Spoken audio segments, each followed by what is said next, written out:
Dear students, today we are going to solve 12th chemistry paper half yearly September 2014. First of all, we will take objective type question. Number 1, the osmotic pressure. First question is the osmotic pressure of a solution containing 0.0 moles of solute in 1 liter of solution at 300 Kelvin will be. तो इसको हम solve करेंगे P V equal to N R T, तो P जो होगा आपका N by V R T के बराबर हो जाएगा। तो जो इसका आंसर आना है वो ए है 0.02 इंटू 0.0821 इंटू 300 एटमोसफेयर। सॉल्यूशन आपको दिया हुआ है। Which is not a colligative properties. यहाँ पर आपकी सभी कोलिगेटिव प्रॉपर्टीज़ हैं, all are colligative properties. Optical activity density जो होती है वो कोलिगेटिव प्रॉपर्टीज़ नहीं होती है। थर्ड क्वेश्चन है ferrous sulphate on heating gives. तो जो आपका फेरस सल्फेट होता है वो हीटिंग पर आपको फेरिक ऑक्साइड के साथ साथ सल्फर डाइऑक्साइड और सल्फर ट्राइऑक्साइड गैस देता है, तो आपका डी ऑप्शन सही आएगा। Fourth question vinylic halides contain, उत्तर आएगा B, a halogen atom bonded to a sp2 hybridised carbon atom of a carbon carbon double bond. जो CH2 डबल बॉन्ड CH होता है इसको विनाइल ग्रुप के नाम से भी जानते हैं। आपका फिफ्थ क्वेश्चन है असर्शन इज इनका, the presence of a catalyst increases the speed of the forward and backward reaction to the same extent. बिल्कुल राइट है। Reason activation energy for both the forward and backward reaction lower to the same extent. This reason is also right, so right option will be A, both assertion and reason are correct and reason is the correct explanation of assertion. चलिए sixth question की तरफ। what were the two valencies given by the Werner for coordination compounds? The right answer is primary valency and secondary valency. Primary valency also called oxidation state and secondary valency also called coordination number. Seventh question, describe briefly the following isomerism shown by CrH2O5 NCS। तो जो इसमें linkage isomerism आपको show होगा इस coordination complex के अंदर, because जो NCS negative है कोऑर्डिनेशन स्फीयर में वो एक एम्बीडेंटेड लिगेंड का काम करता है, thiocyanato N and thiocyanato S। Eighth question, the process by which the electric current is carried by ions is called. Right answer is electrolysis. Ninth question, the best electronic conductor is silver. चलिए tenth question की तरफ। The following curve is obtained when molar conductivity lambda M on Y axis is plotted against the square root of the concentration X axis for two electrolytes A and B. तो कौन C curve जो है weak electrolyte के लिए है और कौन C curve जो है आपके स्ट्रॉन्ग इलेक्ट्रोलाइट के लिए है। तो जो इलेक्ट्रोलाइट ए है वो आपका स्ट्रॉन्ग इलेक्ट्रोलाइट है, while electrolyte B is a weak electrolyte. Question B, how do you account for the increase in molar conductivity lambda m for the electrolytes A and B on dilution? Dilution के साथ जो है आपकी जो molar conductivity है वो strong electrolyte और weak electrolyte दोनों के लिए इंक्रीज होती है। रीज़न क्या है? बिकॉज ऑन डाइल्यूशन आयोनाइजेशन और dissociation increases in case of weak electrolytes while inter ionic attraction decreases in case of strong electrolytes. तो ये आपका इसमें आंसर आना था। चलिए 11th क्वेश्चन की तरफ। In the following pairs of hydrogen compounds which would undergo SN2 reaction faster and why. तो जो आपका फर्स्ट ऑप्शन है उसमें जो सही आंसर है वो आपका आएगा कि जो आपका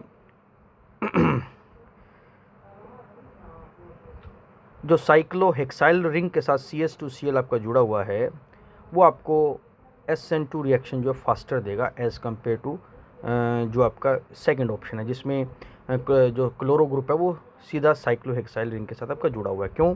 क्योंकि फर्स्ट केस में आपका जो प्राइमरी कार्बोकेटाइन जो होता है बनता है और सेकेंडरी में आपका जो दूसरे वाले में आपका सेकेंडरी कार्बोकेटाइन बनता है।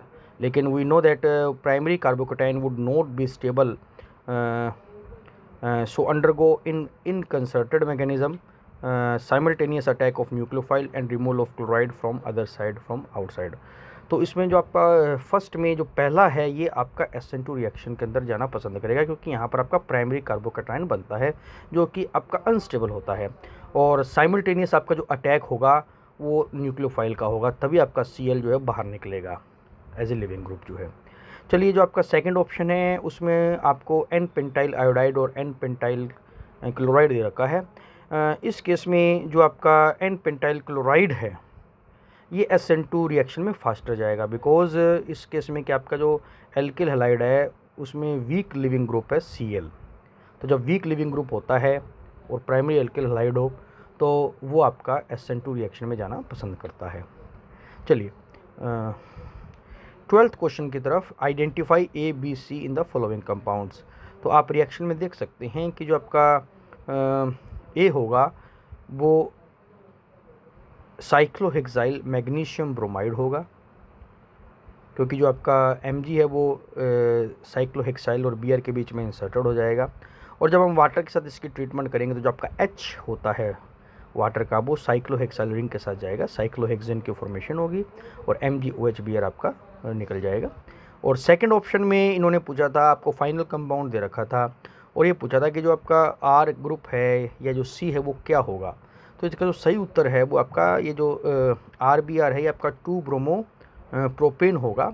और जैसे हम इसकी मैग्नीशियम ड्राइथर के साथ रिएक्शन करवाएंगे जो ग्रिग्नार्ड रिएजेंट बनेगा वो CH3CH MgBr CH3 होगा। और D2O से हैवी वाटर से ट्रीटमेंट करवाने पर जो आपका D ग्रुप है वो CH के साथ अटैच हो जाएगा। चलिए, उसके बाद आपका 13 क्वेश्चन है, फॉर द सेल, आपको सेल दे रखा है जिंक कापर सेल और इसके लिए आपको हाफ सेल रिएक्शन लिखनी है, इक्वेशन देनी है। तो जो ऑक्सीडेशन हाफ रिएक्शन है उसमें आपके जो जिंक है वो 2 इलेक्ट्रॉन्स का लॉस करेगा, तो Zn solid arrow Zn2 positive aqueous plus 2 electron. जबकि रिडक्शन ऑफ रिएक्शन में जो कापर आयंस है वो आपके 2 इलेक्ट्रॉन्स को गेन करेंगे तो जो आपके कापर में कन्वर्ट हो जाएगा। सेल पोटेंशियल आपने 25 डिग्री सेल्सियस पर कैलकुलेट करना है। उसके लिए आपको एक तो ई नोट सेल पता होना चाहिए। तो अगर हम ई नोट सेल इसमें जो आपका कैथोड है वो कापर इलेक्ट्रोड होगा और जो एनोड है वो आपका जिंक इलेक्ट्रोड होगा। वैल्यूज़ आपको दे रखी है स्टैंडर्ड जो इलेक्ट्रोड पोटेंशियल है। तो E note cell is equal to E nought cathode minus E nought anode. जब इसको हम सोल्व करेंगे तो हमारे पास प्लस 1.10 वोल्ट जो है ये आपकी ई नोट सेल की वैल्यू आएगी। उसके बाद हमने क्या करना है, नर्नेस्ट इक्वेशन के अंदर वैल्यूज़ को पुट अप करना है। इसमें जो आपकी इक्वेशन है जो जिंक सॉलिड है वो जब कापर आयन से रिएक्ट करता है तो अपने 2 इलेक्ट्रॉन्स को लूज़ करके Zn2 पॉजिटिव में कन्वर्ट हो जाएगा और जो कापर आयन है वो 2 इलेक्ट्रॉन को ले लेंगे और कापर सॉलिड में कन्वर्ट हो जाएंगे। तो इसमें जो नर्नेस्ट इक्वेशन में हम वैल्यू पुट अप करेंगे, E cell is equal to E note cell minus RT upon NF natural log Zn2 positive concentration Cu divided by Zn Cu2 positive concentration. जो आपके मेटल होते हैं उनकी जो हम कंसनट्रेशन है या जो एक्टिविटी है वो 1 मानते हैं। और दूसरा, जब आप RT और F को और नेचुरल उसको जब हम इसको सोल्व करेंगे तो हमारी जो फाइनल इक्वेशन है वो बन जाएगी E cell is equal to E note cell minus 0.0591 upon N. N यहाँ पर 2 इलेक्ट्रॉन होंगे, 2 इलेक्ट्रॉन की इन्वॉल्वमेंट है और लोग आपका 4। सोल्व करने पर आपकी जो वैल्यूज आएगी वो 1.09 वोल्ट इसमें आपकी आएगी। तो आप इसमें देख सकते हैं इसको कैसे सोल्व किया हुआ है। चलिए 14 क्वेश्चन की तरफ कि FeCN6 4 negative and FeH2O6 2 4 positive are of different colours in dilute solutions why. तो इसमें जो आपकी स्क्वायर ब्रैकेट्स के अंदर ये दिए हुए हैं ये आपकी कोऑर्डिनेशन कॉम्प्लेक्स है। तो ये दोनों ही कॉम्प्लेक्स जो होते हैं डाइल्यूट सॉल्यूशन में डिफरेंट कलर्स क्यों प्रोवाइड करते हैं। देखिए, जो आपका दोनों के अंदर ही in both FeCN6 square bracket 4 negative and FeH2O6 square bracket 2 positive, in both coordination complex Fe is in +2 oxidation state having configuration of 3d6। तो strong field ligand, in case of strong field ligand जो आपका cyanide है unpaired electrons will pair up and form low spin complex D2sp3 octahedral, while in case of weak field ligand H2O electrons do not pair up and form high spin complex sp3d2 octahedral। And we know that crystal field splitting is higher in case of first complex because due to strong field ligand as compared to other complex, and therefore in case of DD transition different energies of light absorbed, that's why transmitted colors also differ। जो आपकी जो crystal field splitting होती है वो first case में ज़्यादा होगी और सेकेंड केस में आपकी कम होगी। इसके अलावा जो आपके फर्स्ट केस में आपका लो स्पिन कॉम्प्लेक्स होगा और सेकंड केस में आपका हाई स्पिन कॉम्प्लेक्स होगा। लो स्पिन कॉम्प्लेक्स की वजह से इलेक्ट्रॉन पेयरिंग हो जाएगी नीचे के ऑर्बिटल में, जबकि हाई स्पिन कॉम्प्लेक्स में इलेक्ट्रॉन की पेयरिंग आपकी नहीं हो पाएगी। तो different crystal field separating energy होने की वजह से ही वो आपके डिफरेंट टाइप्स की लाइट को एब्जॉर्ब करके और डिफरेंट टाइप्स की लाइट को एमिट ट्रांसमिट करते हैं। तो आप इसका उत्तर देख सकते हैं। चलिए, उसके बाद ये आपका जो केस स्टडी था, और केस स्टडी के आपको जो है 4 क्वेश्चन दिए हुए थे। केस स्टडीज़ आप एक बार कृपया रीड कर लीजिएगा। उसके बाद हम क्वेश्चन की तरफ चलते हैं। A, how long will 5 gram of the reactant take to reduce to 3 gram? A first order reaction as a rate constant 1.15 into 10⁻³ second inverse. तो इसका जो आपका सॉल्यूशन होगा वो इस प्रकार से होगा। आपका t is equal to 2.303 upon k log a upon a minus X. तो जो a है उसकी वैल्यू 5 है, a माइनस एक्स की वैल्यू आपकी 3 है। और जब हम इसको सॉल्व करेंगे तो हमारे पास जो log 5/3 की जो वैल्यू है वो 0.221 है। वैल्यू को पुटअप करेंगे, उत्तर जो हमारा आएगा वो 442 सेकेंड 442 सेकेंड इसमें आपका उत्तर आएगा। चलिए, सेकंड और उसके बाद आपका जो है बी क्वेश्चन है, the half life of a reaction becomes half when initial concentration of the reactants are made double, what will be the order of reaction? तो ये थोड़ा सा टिपिकल क्वेश्चन था। तो इसमें इसको जो सोल्व करके हमने दिया कि जो टी हाफ होता है वो इन्वर्सली प्रोपोर्शनल होता है 1/c0 ऑर्डर, c0 ऑर्डर -1। तो हम देख सकते हैं T half is proportional to 1/c0 की power order -1 where c0 is the initial concentration. यहाँ पर हम ऑर्डर को n मान सकते हैं। तो T half proportional 1/c0 n-1। तो T half is equal to, जो हम प्रोपोर्शनल का प्रोपोर्शनलिटी का निशान हटाएंगे तो T half is equal to k/c0 की पावर n-1 आपका हो जाएगा। अकॉर्डिंग टू क्वेश्चन क्या कहता है कि half life becomes half on doubling the concentration. तो इसको हम लिख सकते हैं T12 is equal to k upon, क्योंकि कंसंट्रेशन को डबल कर दिया तो 2c0 होल स्क्वायर की पावर n-1 हो जाएगा। और जब हम हमारी सेकंड इक्वेशन को फर्स्ट इक्वेशन से डिवाइड करेंगे तो जो हमारे पास निकल कर आएगा वो 1/2 is equal to 1/2 whole power n-1। तो ये आपका सोल्व करने पर 1 इज इक्वल टू n-1 और जो n होगा उसकी वैल्यू 2 आ जाएगी। तो सेकंड ऑर्डर आपका ये रिएक्शन होगा। तो सॉल्यूशन आप देख सकते हैं, इसको आप कृपया नोट कर लीजिएगा। C, the rate of reaction sometimes does not depend on the concentration of reactants, give reason. तो ये तभी होता है जब आपका रिएक्शन जो होता है वो जीरो ऑर्डर का होता है। चलिए, डी क्वेश्चन क्या कहता है, for a reaction a + b change to products the rate lies rate K A concentration a raised to the concentration power 1 and b raised to the power 3/2. Can the reaction be an elementary reaction? Explain. No, it is not an elementary reaction. Here the value of order of reaction is 5/2 and power of b does not match with its stoichiometric coefficient. That's why it is not as an elementary reaction. तो ये आपका एक complex reaction होगा, क्योंकि यहाँ पर जो आपकी b की पावर है वो स्टोइकियोमेट्री के बराबर नहीं है, अर्थात 1 के बराबर नहीं है। b की जो पावर है वो 3/2 है। चलिए, 16 क्वेश्चन की तरफ हम चलते हैं। Explain the following, why people taking a lot of salt suffered from oedema. मतलब वो उनमें पानी क्यों भर जाता है शरीर में जो साल्ट डाल लेते हैं, बिकॉज जो साल्ट होता है, because salt causes your body to retain water. आपका वाटर रिटेन होता है। B, why osmotic pressure is use to measure the boiling point of biomolecules like proteins. Osmotic pressure एक बेटर प्रॉपर्टीज़ क्यों हैं to calculate molecular mass या boiling point of protein? Because osmotic pressure is measured at room temperature. Osmotic pressure को हम room temperature पर major कर सकते हैं। और बायोमोलिकुल जो होते हैं वो अनस्टेबल होते हैं हाई टेम्परेचर पर। दूसरा, जो पॉलीमर होते हैं उनकी पुअर सोल्युबिलिटी होती है, इसी कारण से हम ऑस्मोटिक प्रेशर को प्रेफर करते हैं ओवर अदर कोलिगेटिव प्रॉपर्टीज़। चलिए, सी क्वेश्चन है, why 2 different solutions have same value of cryoscopic constants when prepared in the same solvent. ये तभी संभव है, they must be of the equimolar concentration because it is a colligative property. ये इसका उत्तर आपका आना था, क्योंकि ये कोलिगेटिव प्रॉपर्टी है तो आप जानते हो ये नंबर ऑफ सोल्यूट पार्टिकल्स पर निर्भर करती है, ना कि नेचर ऑफ सोल्यूट पार्टिकल के ऊपर निर्भर करती है।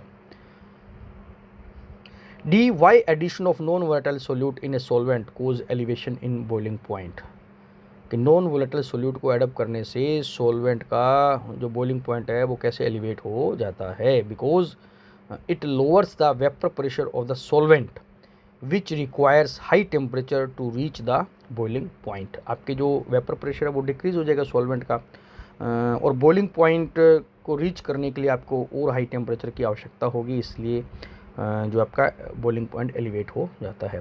ये क्वेश्चन है, why do gases always tend to be less soluble in liquids as the temperature is raised. इसका जो उत्तर है कि जो डिसोल्यूशन है it is an exothermic process, इसमें हीट लिबरेट होती है। तो यदि आपका टेम्परेचर इंक्रीज करोगे तो रिएक्शन आपका बैकवर्ड जाएगा, ठीक है, तो reaction goes backward when temperature is increased. चलिए हम अथवा का भी प्रश्न करते हैं, और define Raoult's law. Raoult's law states that the relative lowering of vapour pressure in a solution containing a non volatile solute is equal to mole fraction of that solute in the solution. इसको हम इस प्रकार से भी लिख सकते हैं, P naught minus P S upon P naught. यहाँ पर पी नोट आपका प्योर सॉल्वेंट है, पी एस आपका सॉल्यूशन है, तो P naught minus P S upon P naught is equal to X two के आपका मोल फ्रैक्शन ऑफ सोल्यूट है सॉल्यूशन में, तो हम इसको लिख सकते हैं N2 upon N1 plus N2। चलिए बी क्वेश्चन आपका है कि benzene and toluene form an ideal solution at 373 kelvin, the vapour pressure of two liquid components are 160 nanometer and 60 nanometer respectively. What will be the vapor pressure of mixture if equal molecules of both are mixed and equal mass of both are mixed? तो ये भी एक typical question था, इसको solve किया गया है। हमने पहले सेकंड पार्ट लिया, equal mass of both are mixed, तो मास आपका दोनों को बराबर होगा, mass of benzene is equal to mass of toluene, इसको हम W ग्राम मान लेते हैं। तो number of moles of benzene है वो कितने होंगे आपको W/78 ग्राम मोल -1, और नंबर मोल्स ऑफ टोल्यूइन कितने होंगे W/92 ग्राम मोल -1। तो टोटल नंबर ऑफ मोल्स है, इन दोनों को जोड़ देंगे W/78 प्लस W/92 और सोल्व करेंगे इसको, तो 170 W/78 इंटू 92 आपका आ जाएगा। अब इसका मोल फ्रैक्शन कैलकुलेट कर लेंगे।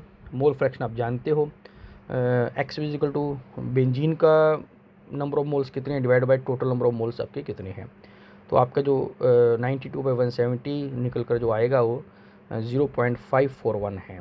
और मोल फ्रैक्शन ऑफ टोल्यूइन हम कैलकुलेट सीधा कर सकते हैं कि अगर हम 1 में से मोल फ्रैक्शन ऑफ बेंजीन को माइनस कर देंगे तो हमारे पास 0.459 आ जाएगा। हम जानते हैं कि according to Raoult's law P जो होगा मतलब बेंजीन का वेपर प्रेशर जो आपका XB उसका mole fraction multiply by P naught B, ये जो अगर प्योर हो तो ये आपका जो कैलकुलेट होकर आएगा 0.541 into 160 86.56 मिलीमीटर। और PT भी हम इसी प्रकार से कैलकुलेट करेंगे XT पी नोट टी, तो आपका 0.459 इंटू 60 ये 27.54 mm आ जाएगा। टोटल प्रेशर दोनों को जोड़ देंगे PB प्लस PT, आपका 114.10 mm ऑफ मर्करी आ जाएगा। और हम फर्स्ट पार्ट पहले अब ले रहे हैं equal molecules of both are mixed, तो जो आपका NB है वो NT के बराबर होगा। NB क्या होगा N/N0 और NT भी आपका N/N0 होगा। तो मोल फ्रैक्शन हम जब कैलकुलेट करेंगे कैसे करेंगे कि आपका जो है number of moles divide by total number of moles 0.5 divide by 0.5 plus 0.5 ही आएगा आपका जो मोल फ्रैक्शन ऑफ बेंजीन। इसी प्रकार से आपका जो मोल फ्रैक्शन ऑफ टोल्यूइन है वो आपका 0.5 ही होगा, 1 माइनस उसका बेंजीन का कर देंगे और कैलकुलेट कर लेंगे PB की value XB P naught B 0.5 into 160 80 आ जाएगा। और PT की वैल्यू कैलकुलेट कर लेंगे XT into P naught T, ये आपके 30 मिलीमीटर है, दोनों को जोड़ देंगे तो आपके पास टोटल 110 mm ऑफ मर्करी आ जाएगा। तो आपके पास इसको नोट कर लीजिएगा, ये पेपर पॉइंट ऑफ व्यू से बहुत ही इंपॉर्टेंट क्वेश्चन है। चलिए लास्ट क्वेश्चन की तरफ। 17 क्वेश्चन है, account for the following. First is name the element of 3D transition series which shows maximum number of oxidation states, why does it show? तो इसका जो सही उत्तर है वो है मैग्नीज ये 6 ऑक्सीडेशन स्टेट को शो करता है +2 to +7। क्यों? Because it contains 5 unpaired 3D electrons. इसके पास 5 अनपेयर्ड 3D इलेक्ट्रॉन्स होते हैं और and 3D and 4s both electrons have comparable energies, so both can be participate and both can be removed easily. Second question, which transition metal of 3D series has positive E naught M2 positive by M values and why? तो इसका जो सही उत्तर है वो copper, because sum of enthalpies of sublimation and ionisation energy is not balanced by hydration enthalpy. Hydration enthalpy में कम आपकी एनर्जी रिलीज होती है और एंथैल्पी ऑफ एटोमाइजेशन में ज़्यादा एनर्जी की रिक्वायरमेंट आपकी होती है। इसीलिए जो आपकी कॉपर की जो वैल्यूज़ होती है वो पॉजिटिव होती है ई नोट की जो है। चलिए थर्ड क्वेश्चन है, out of Cr3 positive and Mn3 positive which is the stronger oxidising agent and why? तो इसका जो सही उत्तर है वो Mn3 पॉजिटिव है। क्यों? Because on gaining electrons converted into half field 3d5 configuration. तो इसको एक इलेक्ट्रॉन की कमी होती है, ये एक इलेक्ट्रॉन को गेन करके हाफ फील्ड कन्फिगुरेशन में कन्वर्ट हो जाता है, इसीलिए Mn3 पॉजिटिव की जो ये स्ट्रोंगर ऑक्सीडाइजिंग एजेंट का काम करता है। फोर्थ क्वेश्चन है, name a member of lanthanoid series which is well known to exhibit +2 oxidation state. वैसे तो लेंथेनोड जो होते हैं वो +3 ऑक्सीडेशन स्टेट को शो करते हैं, लेकिन फिर भी कुछ एलिमेंट ऐसे हैं जो +2 ऑक्सीडेशन स्टेट को शो करते हैं। इसमें सैमेरियम है Sm2 positive, Eu2 positive and Yb2 positive. Samarium, europium and ये टेरबियम जो है ये +2 ऑक्सीडेशन स्टेट को शो करते हैं। फिफ्थ क्वेश्चन है, कंप्लीट द फॉलोइंग इक्वेशन। यहाँ पर हमने पोटाशियम परमैंगनेट को एसिडिक मीडियम में इस्तेमाल किया हुआ है, तो एसिडिक मीडियम में ये ऑक्सीडाइजिंग एजेंट का काम करता है। आपका ये Mn2 पॉजिटिव +4s2 इसका आंसर आएगा। इसमें आपकी MnO4 नेगेटिव जब Mn2 पॉजिटिव में कन्वर्ट होगा तो ऑक्सीडेशन स्टेट +7 से +2 हो जाएगी, अर्थात इसका रिडक्शन हो जाएगा। चलिए उस पर अथवा वाला प्रश्न करते हैं, explain giving reasons transition metals and many of their compounds show paramagnetic behaviour. Answer है because of presence of unpaired electrons in n-1d subshell. इसके n-1d सबशेल में अनपेयर्ड इलेक्ट्रॉन्स की मौजूदगी होती है। Second, transition metals form alloys. Transition metal जो होते हैं वो एलॉयज की फॉर्मेशन क्यों करते हैं? Because of similar atomic radii and other characteristics. तो इनमें जो साइज डिफरेंस है बहुत कम होता है और ये एक दूसरे के क्रिस्टल लैटिस में जो है वेल फिट हो जाते हैं, इसलिए एलॉयज की फॉर्मेशन करते हैं। थर्ड क्वेश्चन है, Cu2 positive is not stable in aqueous solution. तो Cu1 पॉजिटिव एक्वस सॉल्यूशन में क्यों अनस्टेबल होते हैं? Because of disproportionation. इसका जो है डिसप्रोपोर्शनेशन हो जाता है। जो आपके 2 Cu पॉजिटिव आयंस है वो एक तो Cu2 positive aqueous Cu2 positive ion और एक आपका Cu सॉलिड में कन्वर्ट हो जाता है। क्यों? Because high hydration energy of Cu2 positive. जब ये आपका जो Cu2 पॉजिटिव होता है इसकी हाई हाइड्रेशन एनर्जी होती है, ये जो इतनी ज़्यादा एनर्जी रिलीज़ होती है वो कंपनसेट करती है एनर्जी रिक्वायरमेंट को to convert Cu positive to Cu2 positive. तो Cu पॉजिटिव से Cu2 पॉजिटिव में जाने में जो एनर्जी की रिक्वायरमेंट है, लेकिन जब Cu2 पॉजिटिव की हाइड्रेशन होगा तो उस समय ज़्यादा एनर्जी रिलीज़ होती है, इस प्रकार से कंपनसेट हो जाता है। फिर फोर्थ क्वेश्चन है, atomic size of third transition series to be very similar to those of second transition series. इसका आंसर आएगा ड्यू टू लेंथेनॉइड कॉन्ट्रैक्शन। जो 4f सबशेल होता है उसका पुअर स्क्रीनिंग इफेक्ट होता है। चलिए लास्ट क्वेश्चन की तरफ।